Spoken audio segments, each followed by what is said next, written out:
If you had like 100 crore to invest in Indian healthcare today, would you build a single specialty hospital chain or you would build a multi-specialty hospital? So entering into the market of the multi-specialty hospital with all the big giants around, I don't see any sense of going for the multi-specialty hospital with 100 CR. I would like to go for the small hospitals. 100 CR, I can come up with 10 such hospitals in multiple cities with working capital also.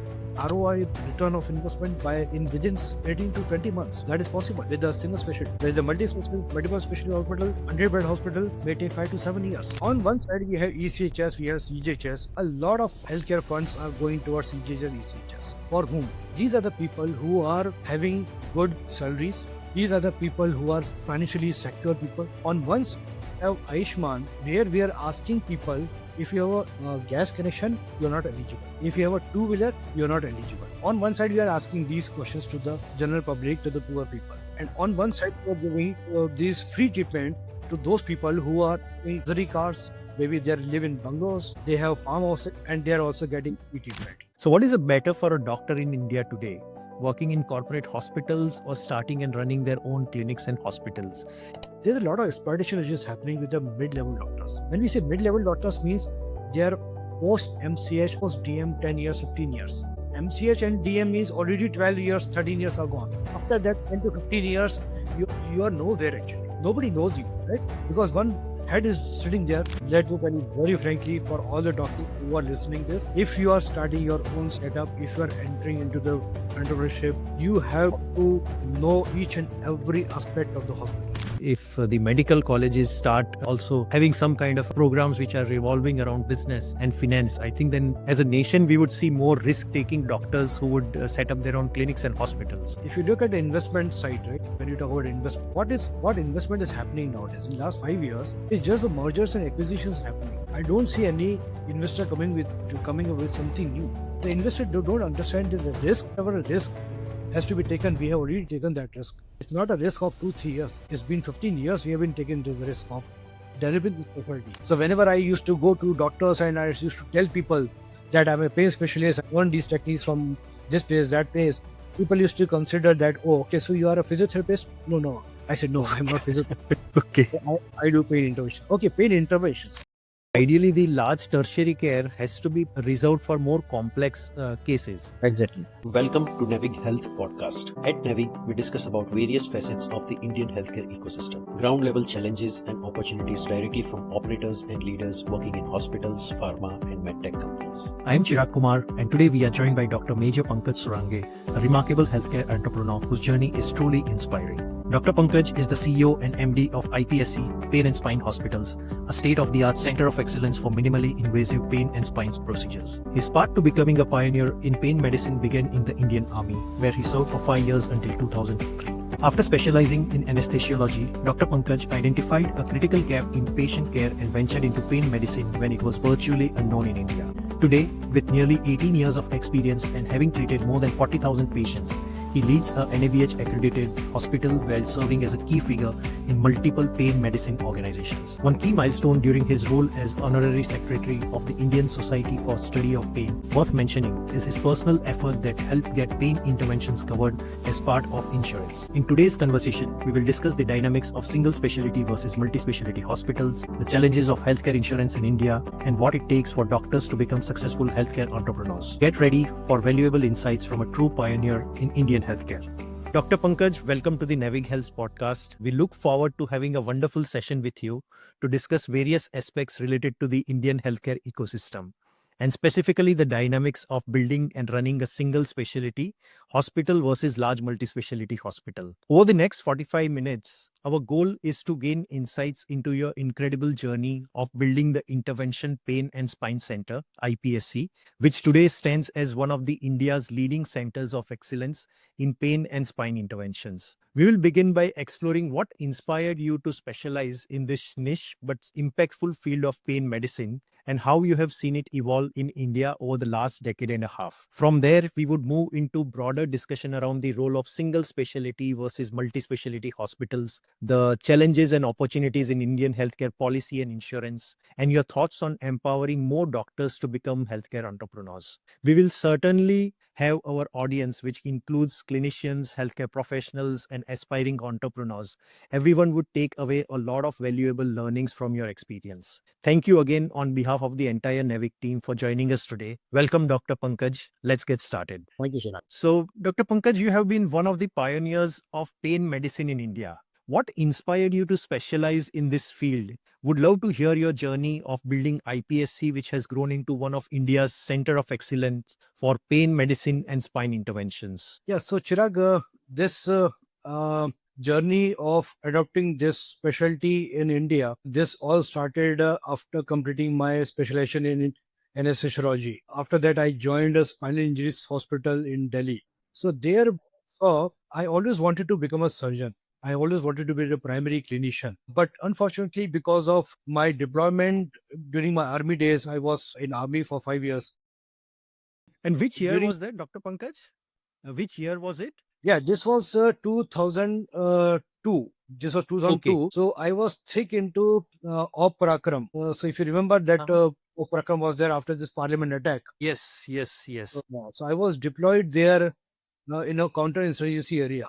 I actually this journey was also interesting that I was thick into this Op Parakram and CI area. From there, I took 1 day leave, just 1 day leave to give my exam, entrance exam. Okay. So the journey was like that. I started from where I was deployed in the Pakistan border, that we were about to go for the war that time. And I requested my commander and everybody that give me just 1 day leave. That's it. I'll come back in 1 day only. So from there, I had to took to the motorable road. I had to travel 8 hours on the foot with my backpacks. After that, from motorable road to Jammu, another 8 hours. Then I took a train, night train. I reached here in Delhi. I gave the exam. Same day evening, I took another train back, and again next 1 day I reached to my area of the deployment. So this is how I gave my exam. So obviously preparation was not good. I had to Okay.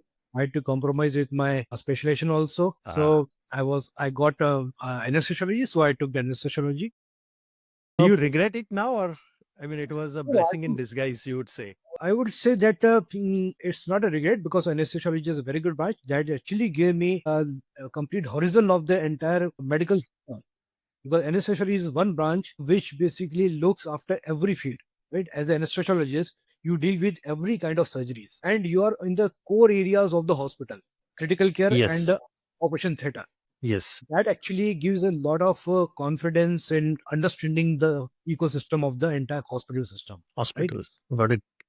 Because these are the areas where these are core areas, or in the business term we can say that these are the most revenue generating areas of the hospital, critical care issues and the operation theaters. So that ignorance is not there, definitely. But when I came out of this, when I started practicing anesthesiology, one thing was missing, was that there was no patient touch.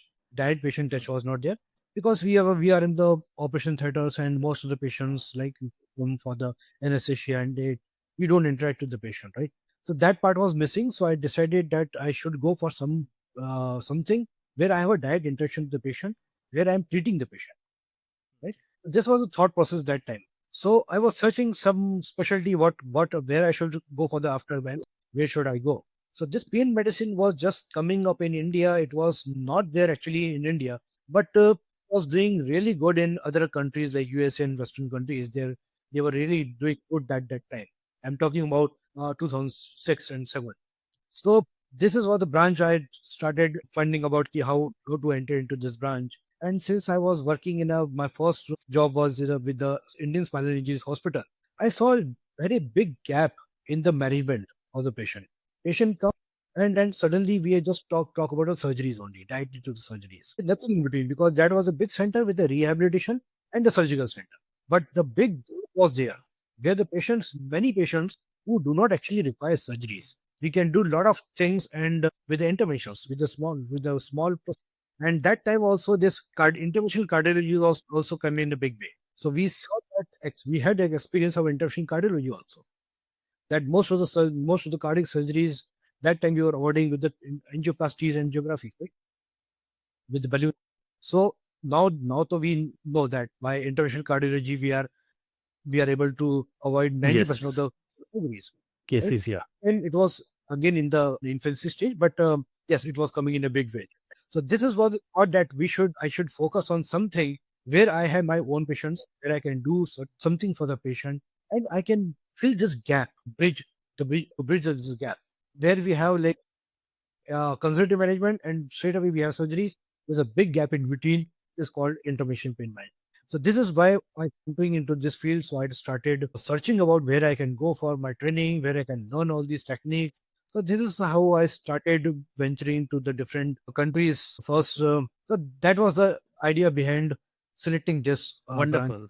Wonderful. Yeah, I think was more to do with how do you directly work with the patients, and also you identify a big gap that either it was primarily in many cases where the surgeries were not required. Patients were have been advised to go directly for surgery. Yes. Yes. And I see that pain medicine still, I mean, if we compare, I mean, in the last 10, 15 years, and even with doctors and physicians like you, the specialty has been gaining traction. But still, if we compare the growth that US has seen for pain medicine versus what India is there, so it is still often seen in India as a secondary service rather than a core specialty. I know that you, through your education institute, you are training more and more doctors. But how do we, as a, I would say, change the perception even from the patient perspective? The awareness might not be there, and how can be it integrated with the overall mainstream healthcare?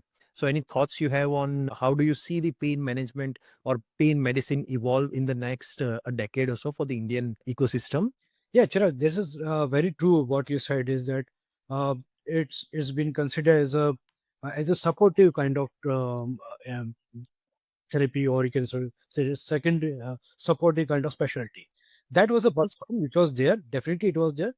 It is still there. I'll not say that it is still not there, but it is. But the perception is changing. Many pain physicians are coming up now, and they're adopting it as their primary specialty. The Hmm. problem happened during for last many decades. Why it never developed to this level what we have today is mainly because it was considered as a subspecialty of anesthesiology, which Okay. which means anesthetists they were doing interventional procedures of the pain practice as a part-time job, Hmm. mostly in the government, mostly and obviously in the government institutes. You know that there's a huge demand of the anesthesiologists. They have no time limits for their own work, right? They are so much over engaged with the anesthesia work. Over Yes. and above that, if they have to practice pain also, obviously they couldn't do any justice to the pain medicine. Hmm. That was the main reason why it never came up in this big way, although the requirement was huge that time also. It was only when the private players like me, when we started venturing into this pain medicine specialty. So what we did was we gradually over a period of time we left completely anesthesia practice. We left it completely. We took a big risk. Yes, that was a big risk because pain medicine nobody was aware. Nobody was aware of this pain interventions. So whenever I used to go to doctors and I used to tell people that I'm a pain specialist, I learned these techniques from this place, that place, people used to consider that, oh, okay, so you are a physiotherapist? No, no. I said, no, I'm not physiotherapist. I do pain intervention. Okay, pain interventions. The problem what they could think is what does, oh, so that means you do acupuncture, acupressure. I said, no, that not is not that also. It is much Okay. it is much beyond that. So that was the kind of awareness among the doctors also that getting it paid was a challenge, big challenge. It Hmm. was a very big risk at that time.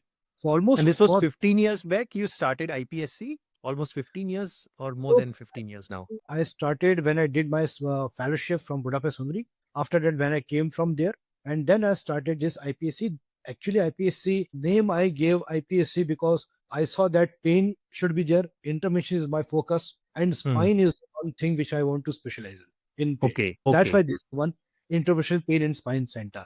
Understood. So IPSC came into existence actually in 2012 when, when I opened my first daycare center. So during this period after 2008, when I did my fellowship, after that uh, I was giving consultation to multiple places. I tried to establish my practice in multiple hospitals, but since awareness was not there, people were not aware of this specialty. Revenue generation that time was less because the practice was not that much. Obviously, no corporate hospitals they allowed me any practice over there. Yeah. So I struggled a lot. I had to struggle a lot. So I started doing my practice outside Delhi. I started venturing to started going to outside Delhi because in Delhi nobody was interested in this. I started going to outside Delhi. I started visiting multiple all the 6 days I used to go to different places around Delhi. So this is how I started my practice. When I did my some little practice, then I opened this IPSC center. So this was a boutique as well. So this I established in 2012. Okay. So I would say shifting gears more in terms of, I do see that you are very passionate about single specialty, and I think that's one of the model that you are working on. And I see a lot of your LinkedIn post also that you have been trying to promote more of single specialty. So I know your interest for running a single specialty chains or hospitals that are there. But still, maybe say if you had like 100 crore to invest in Indian healthcare today, would you build a single specialty hospital chain or you would build a multi-specialty hospital? And maybe say, what are your reasons for choosing either of it? So considering my specialty, what I practice, these kind of specialties are good if you have a single specialty hospitals. Now, when you say that if I have 100 crore with me and I have to build up a chain or to build up a single hospital, obviously if I go for the multi-specialty hospital, this 100 CR will be absorbed in just one single hospital. If you talk about the tier 1, tier 2 cities Yes. or the metro cities, CR will be absorbed in the one single hospital. So capex is very high for the multi-specialty hospital. Secondly, the competition is also very high. Already it is very high. So entering into the market of the multi-specialty hospital with all the big giants around, I don't see any sense of going for the multi-specialty hospital with 100 CR. My specialty is there. I know that it is a single specialty. It doesn't require a multi-specialty hospital. It doesn't require 100 beds, right? I would like to go for definitely would like to go for the small hospitals. 100 CR, I can come up with 10 such hospitals in multiple cities with working capital also, keeping reserve of the working capital also. So that is one reason I would like to, instead of going for the one single hospital, I would like to go for the chain of hospitals. Second is your ROI is also, you know that once you go for the multi-specialty hospital, you have to build a reputation also. You have to build for all the specialties, you have to build a reputation. Yes. If you go for the single specialty, you just have to build a reputation for one single specialty. You will have people who are expert in that field. So building a reputation is easy if you have a single specialty. Third is mostly these single specialty hospitals are run or managed by the specialist doctor. Yes. Right. So when a specialist doctor is running a hospital, they know each and everything about the hospital. They know the other side of the hospital also. That means Yes. inside the critical areas, inside the patient theater, and they know what is happening outside. If a patient enters my room, a patient enters my chamber, right? I know what patient is suffering and whether this patient can afford this treatment or not. This much also I know. So getting ROI and giving the equal kind of care to the patient, that is only possible with a single specialty. You can get an ROI, return of investment, within 18 to 20 months. That is possible with a single specialty. Whereas the multiple specialty hospital, 100-bed hospital may take 5 to 7 years. Right? So if I have 100 CR, definitely I would like to open maybe 7 to multiple, 8 to 10 small hospitals in next years, so that by 5 years, all the hospitals are EBITDA positive. Understood. No, I think we are seeing some kind of investment definitely in some of the specialties like fertility or maybe say ophthalmology, mother and baby care. So I think those are the specialties that has gained traction in the last 5 years. Do you see, I mean, what are the new specialties, single specialties, which might catch attention of the PE or VC funding that is happening? Pain specialty or pain medicine is there, but apart from that, do you see any of the other specialties also that might gain traction of the funds that are coming into India currently? Yeah, so Chirag, in this, what consider single specialty, right? When you talk about the single specialty hospitals, we can also divide them into two types, two different. One single specialty, which is like any specialty is focusing on only one single organ, right? So let's say ophthalmology. They are focusing only on eyes, right? ENT, they are only focusing on the ear, nose, throat. Yes. So Yes. that is that is a kind of specialty where they are targeting only one single. Okay. And there are single specialty hospitals where we need a multimodal approach. Okay. Like example is your oncology. Yes. Now, oncology is not related to one part, right? It will involve your gut, you may involve bones, Yes. it will involve spine, anything, right? So oncology, we cannot say that it is only one single specialist is there. Also multimodal approach, multi-specialty approach. Though similarly pain also cannot say that it is related to one organ, right? That's right. It, Yes. it involves from head to toe. Yes. And when we say multimodal approach, that means it's not just one single modality which can treat chronic pain. We may require some physiotherapists, some patients who require just physiotherapy, Yeah. some Understood. patients who may require just rehabilitation, Understood. interventions. But there are some patients who are having chronic pain and who need a surgical intervention also. So obviously it becomes a single specialty. Chronic pain is just, but it requires a multimodal approach. Got it. Got it. Right. So this is Got how it. we divide into two types. Now, in the specialty hospitals, we cannot say that big surgeries cannot be done in a single specialty hospital. Okay. Now, with the kind of technology which is advancing, I can guarantee you that in next 5 years, I'm telling you that even the robotic surgeries will have single specialty hospitals. Okay. Why do we need a multi-specialty hospital for a robotic surgery? Understood. When Yes. we can reduce the complication rate, we can manage the complex surgeries with a minimal invasive.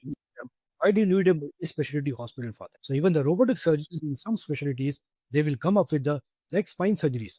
You do the robotic surgery, complex spine surgeries, scoliotic surgeries with the robotic, we can make it very easy now. We don't have big blood loss. We don't have big morbidity over there after surgery. These specialties may also come as a single specialty. No, I think the times are evolving fast, and I mean there is a big demand and a supply gap. And as you rightly said, that at least the multi-specialty hospitals, there is at least in tier one and the metro cities, there is a lot of competition amongst them, and because of which the margins might also keep decreasing. So I think that brings me to the next question in terms of we are seeing the role of government insurance, Ayushman Bharat, GIPSA playing a role. So as more and more of this insurance penetration is happening, how is it going to impact the provider space? What do you see? I mean, which type of players will benefit and which will struggle in this new insurance, I would say increased insurance penetration plus the government related insurance that we have? Yeah, Chirag. So, Ayushman Bharat, I would say that it is one of the wonderful initiative by the government of India, Mhm. keeping in mind the universal health coverage. Health coverage, yes. That's a wonderful initiative, and the process what they have done is actually really good because here they don't people did once we have Ayushman card, they don't have to go to government hospitals and get a referral from there, which is not required. They can go directly to the independent hospitals and they can get a treatment done, right? So that really makes the life easy of the patient. Now, with the Ayushman penetration, but the success of the Ayushman is only possible if the governments have fund. The private will only come if if they are getting reimbursements on time, Yes. Yes. right? That is the most important part. Right? Otherwise, the government nobody will come forward. Yes. Now we have to think like we mean government must have to think about this. We have CGHS, ECHS, and Ayushman Bharat. These are the three central government schemes. Now, when we have a limitation of the budget, we have limitation of budget. We must understand that. We must. So we have limited budget. So what is our priority? Our priority is to allocate these funds, you know, in a place where we can give larger coverage to the needy people. If you really want to go for universal coverage, needy people, all the government schemes are mainly should be for the needy people. So that Understood. there is a population, big population who are in needs. Mhm. For them, we have created this Ayushman. Now, on one side, we have ECHS, we have CGHS. A lot of funds, healthcare funds, are going towards CGHS, ECHS. For whom? These are the people who are having good salaries. These people who are having pensions, who are getting pensions. These are the people who are financially secure people. On Understood. one side, we have Ayushman, where we are asking people if you have a ration, if you have a gas connection, you are not eligible. If you have a two-wheeler, you are not eligible. On one side, we are asking these questions to the general public, to the poor people. And on one side, we are these free treatment to those people who are in luxury cars. Maybe they live in bungalows, they have farmhouses, and they are also getting free treatment. So this balance is there, right? All this and for the fund, whatever we are giving for the ECHS, CGHS, I think should come. Government should bring everything under Ayushman, so that the more needy people we can cover. Actually, yeah. No, I think it's yes, a very different way of viewing in terms of how is the, I mean, as a I nation, know we have limited budget. I know this is going to people may not like this, but It's this true. Yeah. is bold decision. Government, I think they will have. Has to take. Government probably they have a good they have a capacity to take these kind of bold decisions. So that is one. Yes, and penetration, about a penetration also, where what is important, I think, what is second question, second part of your question was that how it is going to impact the private players, right? In this, I give the suggestion to the government of India also. The small healthcare organizations. So small healthcare organization doesn't mean they are not they are poor quality organizations. Now we have these accreditations. Accreditation is a QCS, right? Now those hospitals who are having good infrastructure, who are NABH accredited, right? So they are giving quality care. They are having good specialists, like small single specialty hospitals. We cannot say these specialists are less qualified. In fact, they are more qualified. In fact, they are more qualified. They are more experienced. They have so much experience that they're opening their own hospitals, right? When you're running your own hospitals, you have to apply more technology into this. You have to be upgraded yourself. Right? So, in single specialty hospital, you have more quality of care as compared to a multi-specialty hospital. Government should think of giving empaneling these small hospital healthcare organization with CGHS or the Ayushman Bharat. Currently, what small healthcare organizations are facing, what is ECHS and CGHS is not applicable to them because they are less than 50 bed hospitals. I think government should change this rule and they should bring all these smaller hospitals, single specialty especially, they should bring under Ayushman or the ECHS and the CGHS. Yes. No, I think it's very valid because the quality of care, as you rightly said, big or small, I think if they are meeting the quality standards, then there should not be any differentiation between the number of beds that the hospital is having. So equal opportunity and maybe say fairness in the overall market should be strong. Yes. Just want to add one thing.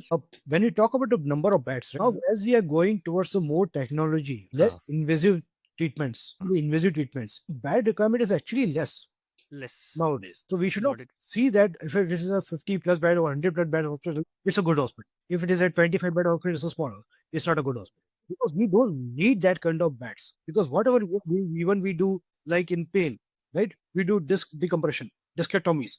We do in the daycare, right? Spine fracture. We fix them as a daycare procedure. We can send the patient back home same day. So why do I need a 50 or 100 bed for this? Got it. Ophthalmology. We need a bed for that. Not required. Yes. Not required. Most of the ENT surgeries, minimally invasive techniques we are using, right? We don't require that much of beds. That's right. So government should understand, or the payers, the insurance companies, they should also understand this, that less number of bed doesn't mean less quality. It's actually better quality, better care. And in fact, when we had met, you did mention that you had also successfully fought to get the interventional pain procedure included in the insurance. So if there are some inspiring moments from that journey, because I believe it would have been a tough one, but any learnings, any things you would want to share? Yes, it was a big challenge. Firstly, to convince the IRDAI, Insurance Regulatory Development Authority of India, then Ministry of Finance, and then to all the insurance companies. So that was a big challenge. This was again a good journey because if you see now in India, most of the good pain physicians are in the private setups. Yes. In a private setup, we are dependent on insurance. Now people have insurance. People have panels, people have insurance. Cash patients are really less nowadays. So that was a time when in 2015-16, when we decided that if we have to really grow big in this field, we'll have to bring all these interventional procedures under insurance. Yes. This is what happened with the cardiology also. This is what happened with the interventional cardiology, with the ophthalmology, right? The moment they came into insurance, they started booming, right? Sector, yeah. So this is the time when we decided that we should do something for the society. For the society means our national body. We should enter the national body and we should approach the government for this. So I took over as a honorary secretary of this national body in 2018. Day one, I decided that my target for the next 3-4 years would be to bring all these interventional procedures under insurance. I started working on it. We took help of Mr. Manivaran. He was my professor in Indian School of Business. I did my 1 year advanced healthcare management program from ISB. Okay. So I met him Okay. there. So I worked with him. I told him about this task which has been given to me by the. Mm. We did a lot of research on this costing and pricing. Okay. Yeah, we did a lot of research. We enrolled multiple centers from the tier 1, tier 2, tier 3 cities. Then we enrolled uh, centers, the departments from the multi-specialty hospital, single clinics, daycare center. That time hospitals were not there. Pain hospital was not there. Understood. So we did a lot of pricing costing from different backgrounds, and then we came out with package system. And this entire project handed over to the IDI. They were very impressed about this, the kind of work we did. They asked us about multiple things, that how will you decide the rates for the different kind of setups. So for the formula, we gave the formula also to them. This is Okay. this is how we are going to do this. In fact, we also did based on the complexity of the case. This is one question right now. It is coming up in a big way because a lot of insurance companies and Ayushman Bharat and other things, they are going into the package system. So this question always comes in the discussion. How can you compare the package for a patient? If my hospital is a 10 bed or 50 bed or 100 bed or 200 bed, it doesn't matter. You go by the complexity of the case. If it is a complex case, that means if your patient is having morbidities, other morbidities, obviously complex case. Otherwise, it is same for everybody. Understood. So you make this as a complex case. If it is a complex case, definitely this complex case will go to the corporates or the multi-specialty hospital, bigger hospital, where we have other facilities available, supportive services available. So you add that kind of package to this complexity, depending on the complexity. Maybe for the tier 1, tier 2, tier 3 cities, also we made a registration of this package system. So this kind of package system is required actually by the government. They cannot come with a single package for everything. It's not possible. Every patient is not same. They may have some, right? Yes. No, I think that is what is happening in Ayushman Bharat cases also, where there is a flat, maybe say package or a rates given for each and every procedure. And as I mean, it's a very logical, even for a non-clinical person, they would understand that some cases are going to be complex, that would need more procedures and maybe say more doctors as a multimodality team to come together.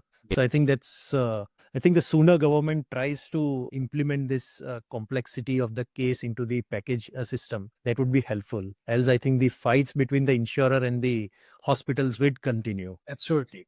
In fact, this kind of package system, everybody can adopt, not just the government. Even the private insurance company, they should also adopt this kind of package system. So there's no fight, because right now, if you given it as an open package, the same thing.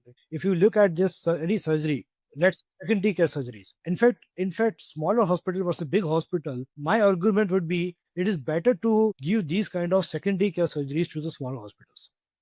It will be a win-win situation for everyone, to the perhaps whether it is government or the private insurance, right? For the same surgery, for the secondary care surgery, I may be charging 60,000.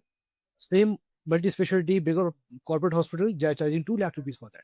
Yes. Right? Yes. So it's a win-win situation for the insurance payers, so the government also. For the Yes. patient, this is good. Why? Because in a smaller hospitals, they get extra care. They get a personalized care, right? And as we discussed, if it is a single specialty, specialized centers, we see care is much better than multiple specialty hospitals, right? They get an extra kind of expertise here. And obviously for the smaller hospitals also, they will be able to survive, because right now it is becoming very difficult for the smaller hospital to survive. Everybody wants to go to the bigger hospital. Only says care surgery. If I have an insurance, I would like to go to the bigger hospital. Right? But if I have an insurance and I know that I have a specialized center for that, people would like to go for that.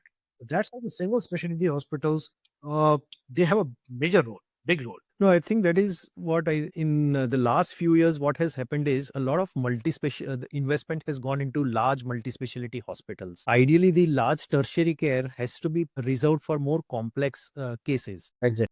All the secondary care cases which are non-complex has to be done in a smaller setup, else the cost for overall healthcare is going to keep increasing if a tertiary care center is going to keep solving for the secondary care. So I think that distribution has to be done. See, Chirag, I think if you look at the investment side, right? When you talk about investment, what investment is happening nowadays in the last 5 years is just the mergers and acquisitions happening. Yes. I don't see any investor coming up with something new. Mm. They always see, Yes. see that there's a risk in a new specialty. For this, I've been suffering since Yes. I tried specialty last 15, 20 years. The investor don't understand that the risk, whatever risk has to be taken, we have already taken that risk. It's not a risk of 2, 3 years. It's been 15 years we have been taking the risk of developing the specialty. We entered into the specialty, we developed the specialty when nothing was there. So in last 15 years, every specialty, I'm not talking about pain, every specialty takes this kind of time. Interventional cardiology, you remember, in 90s, 80s, 90s came, almost for 10 years they kept struggling. Almost for 10 years. Nobody was ready to accept interventional cardiology. And when you look at this, what is happening in next 10, what happened? 70-80% surgeries vanished, right? That is taken by the doctors already. They have who have developed this specialty, who has established this practice, and now we have reached to the stage of the hospital setup. So we have already taken a lot of risk, developed this specialty. So there's the risk, whatever is to be taken, the doctors have already taken. So I think they are not coming with the investors are not coming with anything new. Just acquisition, whatever is established. Understood. They are Understood. buying, merging. That's it. So coming to the last, I would say one of the other topic we wanted to discuss was, I mean, what should a doctors choose more in terms of be in a corporate world or maybe say go set up their own hospital or clinic. So what is a better for a doctor in India today? Working in corporate hospitals or starting and running their own clinics and hospitals? And just some context, maybe say US right now, a majority of the doctors are working in for large PE or maybe say VC funded hospitals or providers chain that we have. And many doctors are not happy how the things have evolved in the last 1 or 2 decades. So do you think that India, with all the money that is coming in, more and more doctors working in a corporate, do you see that that might change the dynamics for the Indian doctors? So I mean, staying with their own individual setup would be more beneficial, or maybe say working in a large corporate is a more beneficial? I know it's a personal choice each and every doctor would have, but what is your take how this would evolve in the long run? Yeah, definitely personal choice is one thing, because if you want to live if you don't want to take a risk, because you have to start something, you have to take a risk. Simple. You have to do micromanagement, whatever we may say, that there should not go into micromanagement. Let me tell you very frankly, for all the doctors who are listening this, if you are starting your own setup, if you are entering into the entrepreneurship, you have to know each and every aspect of the hospital, whether it is a marketing, it is a finance, or it is a operations, whatever it is. You have to enter into everything, every field. You have to do the micromanagement in the beginning.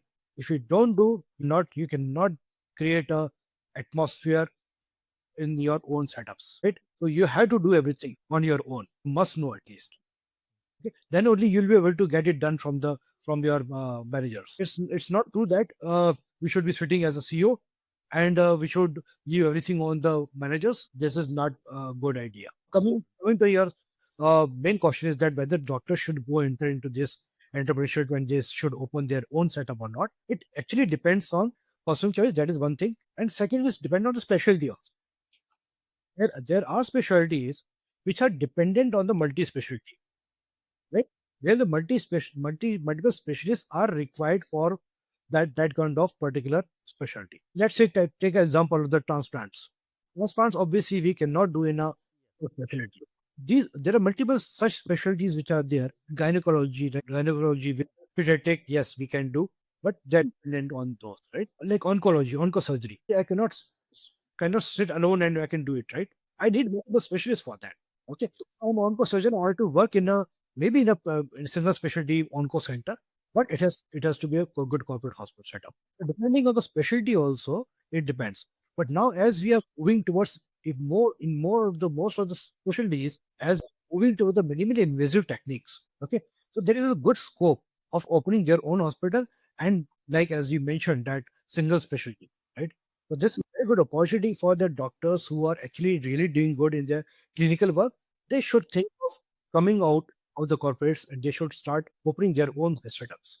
This is there, no doubt. You'll have to take a risk. You'll have to take the risk. Initially, may think that I was working this much in a hospital setup. I was patient free, right? I used to go there and I used to come back. But ultimately, what happens, what we are seeing nowadays in last 2 decades, there's a lot of exploitation which is happening with the mid-level doctors. When we say mid-level doctors, means they're post MCH, post DM 10 years, 15 years. MCH and DM means already 12 years, 13 years are gone. After that 10 to 15 years, you are nowhere actually. Nobody knows you because one head is sitting there, right? Under them, the 10 associates are working. This is the real working force. They are doing every surgery, but nobody knows them. They're under one umbrella. But this is the kind of exploitation which is happening with these mid-level doctors. These are the doctors, they should come out of this. And if you look at the salaries, what they're getting, actually, it is nothing, peanuts. Nothing. Even after 10 years or 15 years of MCH or DM, they are not. These are the kind of doctors, they should come out. They have a lot of experience now. They are qualified. They have experience. They should come out and I think they should start venturing into their own setups. Yeah.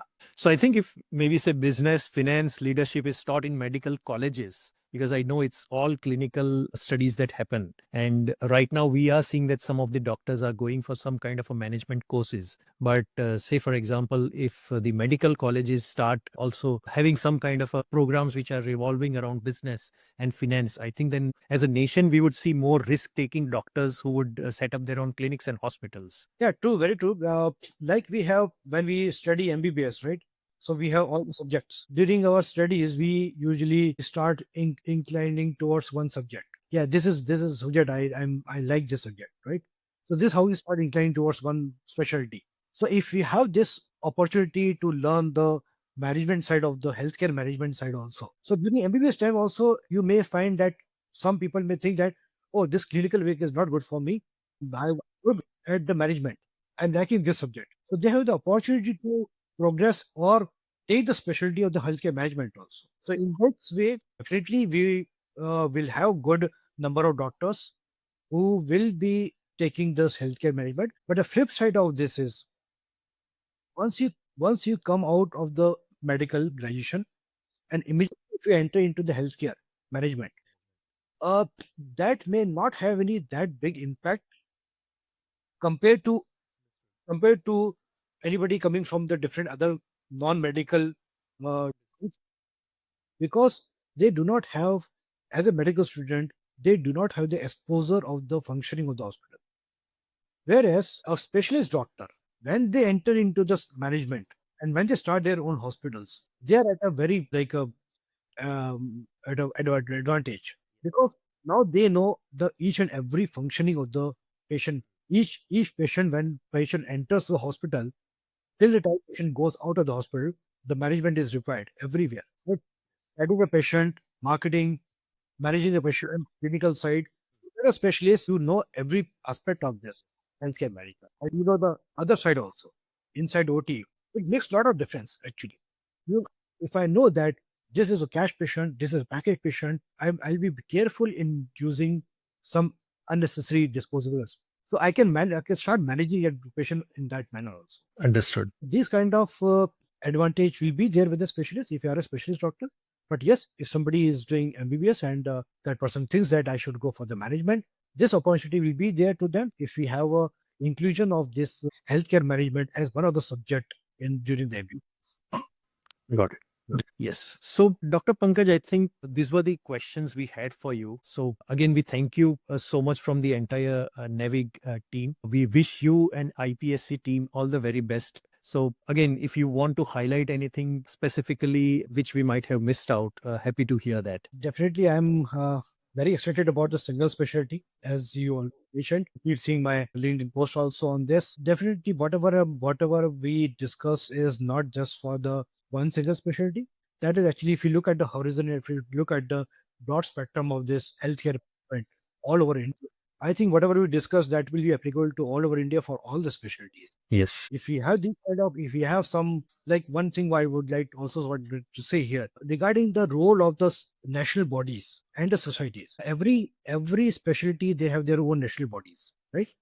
They have their own they have their own societies and their national bodies. I think government should also think of empowering these societies Okay. in bringing the package system because these societies are managed by the hardcore physicians or the surgeons of that society, and these societies have the people from physicians from all the spectrum, from the government setup, from the individual doctor to the corporate hospital or running their own hospitals. So they have people from all this specialty from the entire spectrum. I think government should consider involving them in making the package system. Currently, the package system, whatever is government coming in from the government, is mainly the cost. But they should understand it's not only the cost, direct cost. In a private setup, there are a lot of indirect costs is also involved. That cost is maybe applicable for the government setups. This is the cost for the surgery. This is consumable requirement. This is a disposable requirement. This is the implant requirement. That's it. Okay. For government setup, this may bring a package system. But for private setups, there's a cost for the surgeon also. Surgeon, administrators, technician, infrastructure, right? So all these are not included in the government packages. So all these things will come up if they empower these societies. Let them take a call on this. Let them decide the package. No, I think a very valid point, and I think this is something that you already did for pain interventional procedures that are there. Exactly. And I think it's very important for the clinicians to have an equal say in this entire process. Else, which case, which complexity might come up. I think this is based on their decades of experience. They would be able to bring together to the table. Very valid point. So I think again, thank you from the NEVIC team. We wish you the best, doctor. Thank you, Chad. Thank you so much. Sure. All the best to the medicine.